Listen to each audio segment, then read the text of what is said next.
वंदे श्री गुरु तारणम।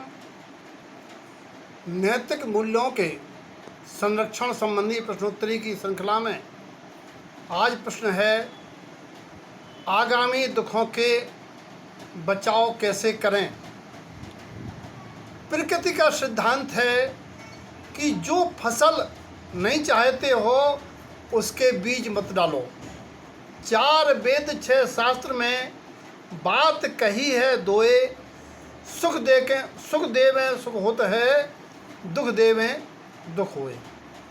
अर्थात दूसरों को दुख देने से ही आगामी दुखों की उत्पत्ति होती है और स्वयं दुखी रहने से, शोकाकुल रहने से असाता वेदनी कर्म का बंध होता है, जिससे प्राणी को अनुकूलता में भी असाता दुख का वेदन होता है। तो ना दुख देना और ना दुखी रहना। आचार्य श्रीमज्जन तारण स्वामी जी महाराज ने श्री कमलवतीसी ग्रंथ की 23 नंबर की गाथा में कहा है, सत्तों में क्लिष्ट जीवा अनमोय सहकार दुख गए गमनम, जे विरोह स्वभावम संसारे शरण दुख के भी यम्मी। दुख के बीज कैसे बोए जाते हैं, इस बात को उन्होंने कहा है। संसार में सारे प्राणी सत्ता में पड़े हुए कर्म के उदय के निमित्त से ही दुखी हैं, लेकिन उनको दुख देने में जो निमित्त बनते हैं या उनके दुख में सुख मना के उनके दुखों की अनुमोदना करते हैं, वे जीव संसार परिभ्रमण के दुखों के बीज बोते हैं। ये आत्मा के स्वभाव का विरोध है। दया जी आत्मा का गुण है। यहाँ आचार्य ने यही बात कही है कि अगर दुखों से बचना है तो वास्तव में ज्ञान ही, जिन कारणों से दुख होता है उन कारणों को अपने से भिन्न मानना, जानना और संयमित जीवन, पात्र दान, व्रत उपवास आदि दुखों से मुक्त होने के उपाय हैं। अगला प्रश्न है, उपवास का क्या मतलब है और इससे क्या लाभ है।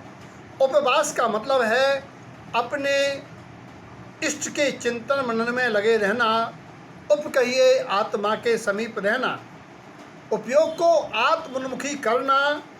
इसके लिए साधन रूप प्रमाद से बचने के लिए 4 प्रकार के आहार का त्याग या शक्ति प्रमाण त्याग या कुछ त्याग या भूख से कम ग्रहण करना, ये सब उपवास के अंतर्गत आएंगे।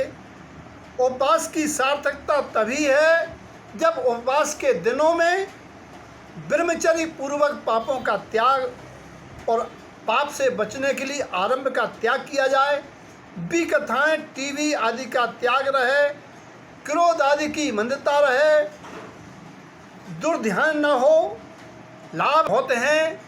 लाभ ये हैं कि एक तो वैज्ञानिक कहते हैं शरीर निरोग रहता है और उन्मत्तपना प्रमाद नहीं आता, मन की मस्ती नियंत्रित होती, जीवों की क्या है, उपवास के दिन जो पैसा आहार से बचा वो पैसा भूखे के भोजन में लगाना और उपवास में आहार बनाने, आहार करने आदि में जो समय बचा वो आत्मचिंतन में लगाना, ये उपवास के लिए आवश्यक है। इससे पुण्य की वृद्धि और कर्मों का क्षय, इंद्रिय संयम की साधना।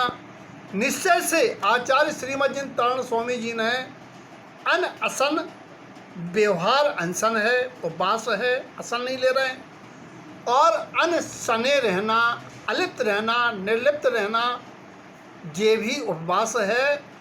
तात्पर्य ये है कि ऐसे उपवास से मुक्ति के मार्ग की साधना करके प्राणी स्वर्ग और मोक्ष की प्राप्ति करता है।